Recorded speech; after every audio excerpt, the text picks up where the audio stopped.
gente, tudo bem? Me diz uma coisa, você aí, já teve uma hortinha na sua casa, mesmo que pequenininha? Existem alguns tipos que são os mais convencionais. Tem a horta convencional, a horta orgânica, mas você sabia que existe uma horta chamada agroflorestal? Eu confesso que não. Por isso, eu vim até Minas Gerais, em Itajubá, conhecer como é que funciona. Vamos comigo?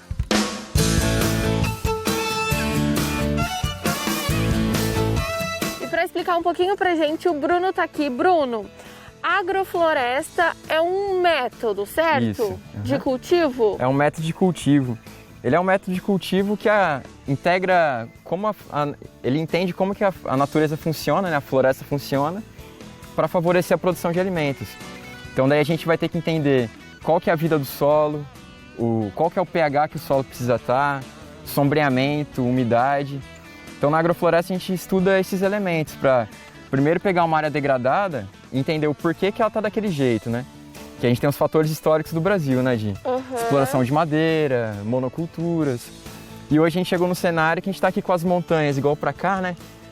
Essas montanhas muito secas, com capim braquiária que pega fogo todo ano e seca as nascentes. Então a agrofloresta ela é uma solução para quem está buscando um método sustentável para produzir alimentos. A agricultura brasileira ela tem que ser focada na biodiversidade, que é a forma como nossas florestas funcionam. Olha que legal! A nossa agricultura ela copia o modelo europeu, né, por causa da colonização. Só que lá eles têm um solo que já é rico em mineral. O nosso solo ele é rico em areia, ele vem a partir do deserto, né? Então para cá, para ter vida, a gente precisa ter muita matéria orgânica ciclando. Que aí a gente tem que tira folhas, põe para o chão, e aí a planta vai crescendo, você vai podando, de uma forma que você sempre coloca mais do que você tira. A agrofloresta é também chamada de agricultura sintrópica, que aí significa que você coloca mais no lugar do que você tira. Então ali você vai estar sempre crescendo a energia do lugar a partir da formação do solo.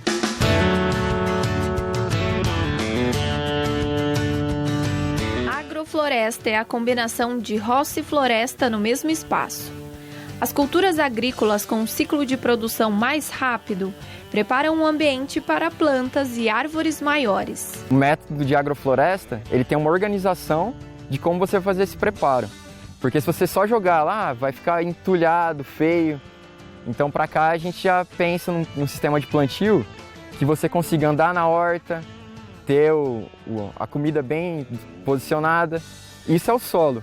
E a outra parte é a combinação das plantas. Que normalmente em monocultura, a pessoa ela coloca apenas só alface, só couve. Aí se vem uma borboleta que come couve, por exemplo. Ela botou ovo ali, vai comer todas as couves. Aí na agrofloresta a gente tem outro conceito, trabalhar com biodiversidade. Então vou ter a couve junto com a alface, com a rúcula no mesmo canteiro. Então se a borboleta põe ovo ali, ela não vai ter mais um monte do lado para ela já pegar. Ela vai ter um pouquinho mais de dificuldade. Então acaba que você já faz um controle natural do lugar por biodiversidade. Mesmo que você não tenha um quintal enorme, não tenha uma roça para você fazer, você pode até morar num apartamento e fazer esse tipo de agrofloresta, certo? Com certeza. Vamos lá ensinar para as pessoas, então? Ó, a gente já está aqui no estilo para ensinar para vocês. Vamos lá!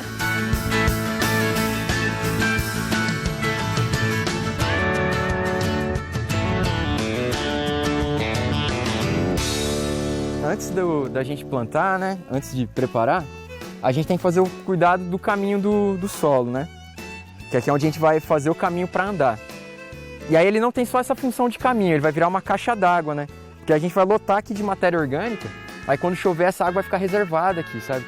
Então a gente vai conseguir guardar a água na horta e depois, quando essa matéria orgânica toda decompor, a gente já vai usar ela de adubo para o próprio canteiro.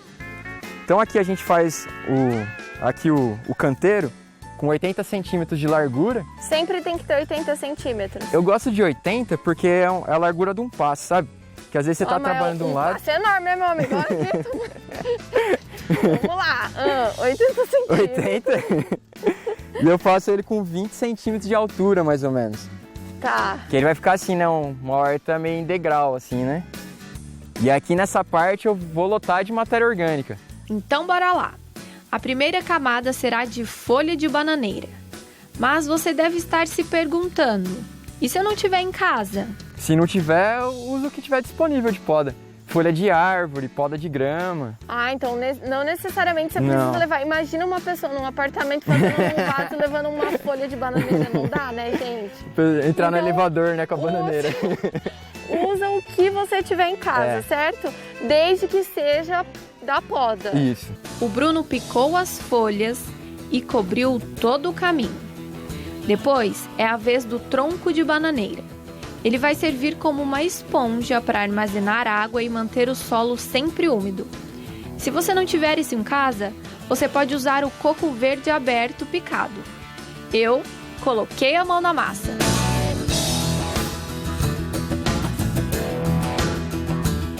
Segunda camada feita. Agora é hora de cobrir com capim. Aquele que sobrou da poda do jardim, sabe? E para finalizar, serragem. E sem miséria, cubra todo o espaço. Usei a enxada para poder facilitar. Caminho pronto, hora de plantar.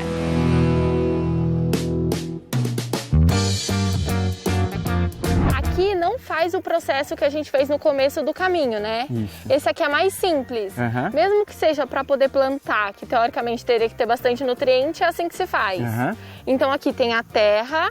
O que mais? Aí a gente colocou aqui palha de arroz, que é resíduo local, poderia ser folha de árvore seca. E por cima o capinzinho fino picado.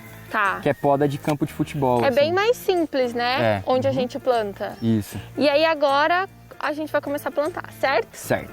Como é que é? Tem uma estrutura aqui, né? Aqui a gente vai trabalhar com combinação de plantas, né? Pra gente ter biodiversidade.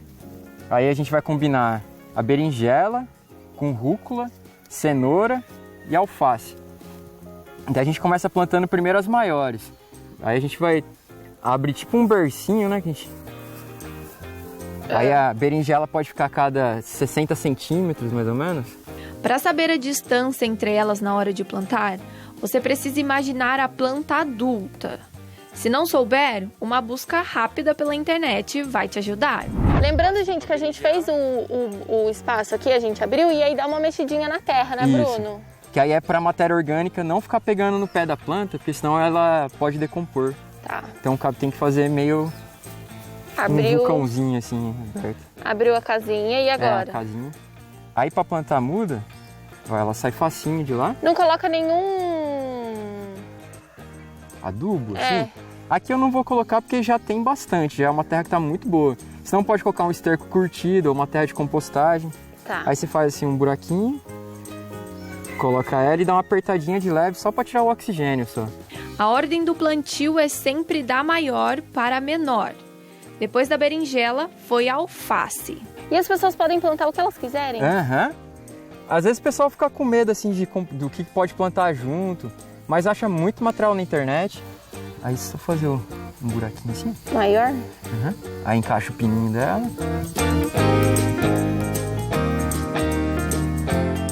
Plantamos também rúcula e, por último, cenouras.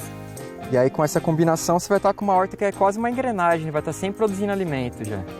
Tá, e aí depois que eu colhi tudo, eu preciso fazer um outro preparo do solo ou não? Eu posso plantar já direto? É bom fazer de novo outro preparo. Aqui, como a gente colocou muita matéria orgânica no caminho, ela vai decompor em 3, 4 meses, vai estar decompondo. Então ela mesma você pode voltar para cima do canteiro, que ela vai já estar recompondo nessa camada orgânica.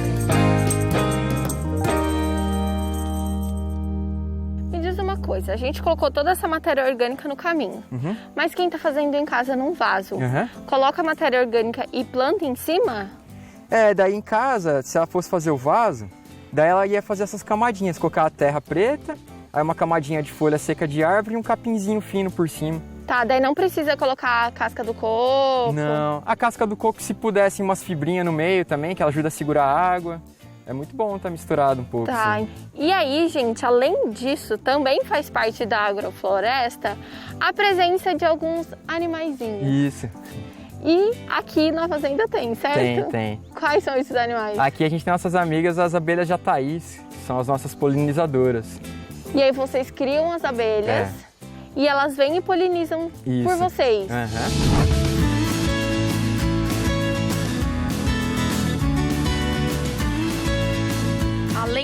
fofas, elas ainda ajudam. Muito amor, né?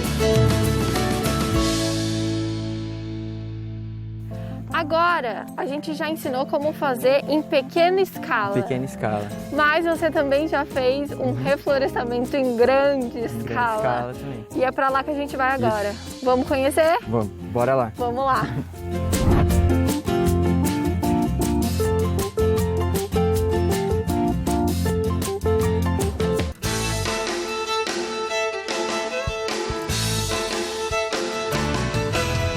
A gente mostrar todo o processo de reflorestamento, eu tô aqui com o Daniel, que é o diretor de campus, certo, Daniel? Sim, positivo. O que vocês sentiram de diferença depois que começaram com todo o processo de reflorestamento aqui? Nós vimos um ganho ambiental muito grande, porque nós não estávamos tendo sucesso no plantio das árvores. Elas eram plantadas e elas morriam com o tempo.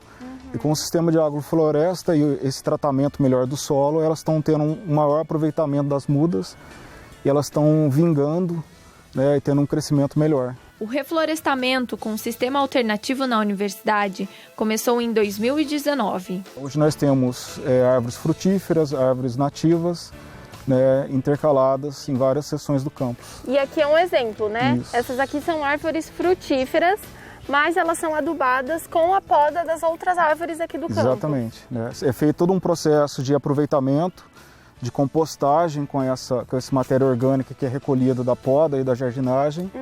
É feito um preparo dessa compostagem, depois elas são aproveitadas nas árvores. Alunos e moradores da cidade também participaram do processo. Em grupo tudo fica mais legal, né?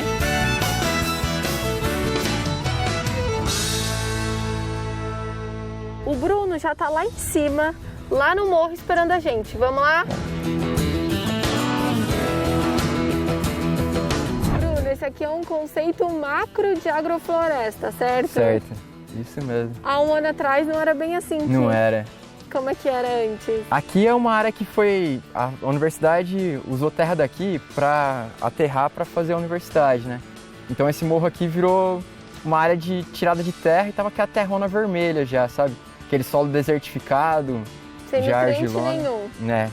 Agora a gente tá vendo que tem bastante verde por aqui. Vamos mais pertinho pra gente ver como é que tá? Vamos lá.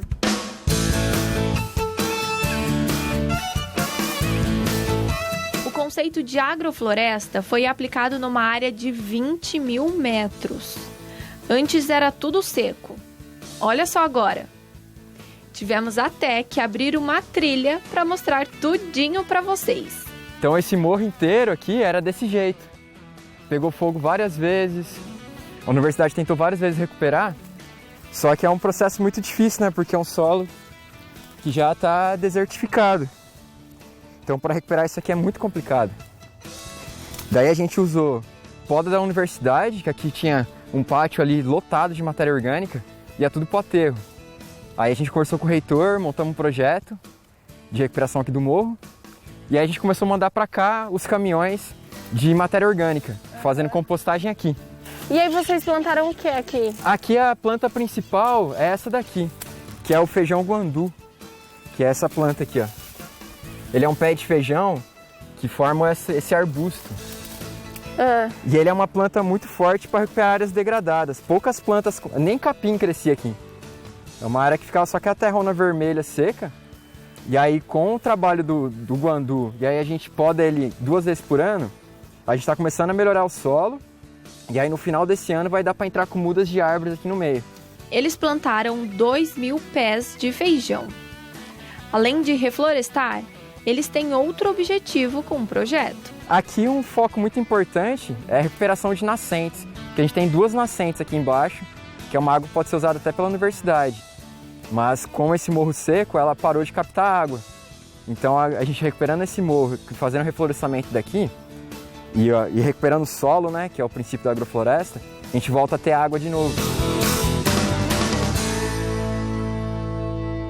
No começo da reportagem a gente deu dicas da pessoa fazer uma hortinha dentro de casa, até que fosse num apartamento. Qual a dica que a gente pode dar para quem quer reflorestar? A dica que eu dou é que não se preocupe em fazer algo grandioso, sabe? qualquer ação pequenininha ela vai ter muito impacto. Eu estou nessa caminhada assim, de agroecologia, agrofloresta em 16 anos. Eu comecei fazendo mudinho em casa, no quintal de casa, pegando semente de abacate, germinando em casa, plantando na beira de rio. E aí hoje, com o tempo, fui dando experiência e foi aumentando a proporção, sabe? Então, o que eu gostaria de deixar de dica é que a pessoa confie que cada pequena ação tem muita importância. Desde ela repensar a alimentação dela, começar a cozinhar mais em casa, fazer uma compostagem, uma hortinha em vaso. Porque é um processo, né, de reeducação, né? Vai criando um amor pela natureza ainda maior, não é verdade? Com certeza. E dando o valor que ela realmente merece.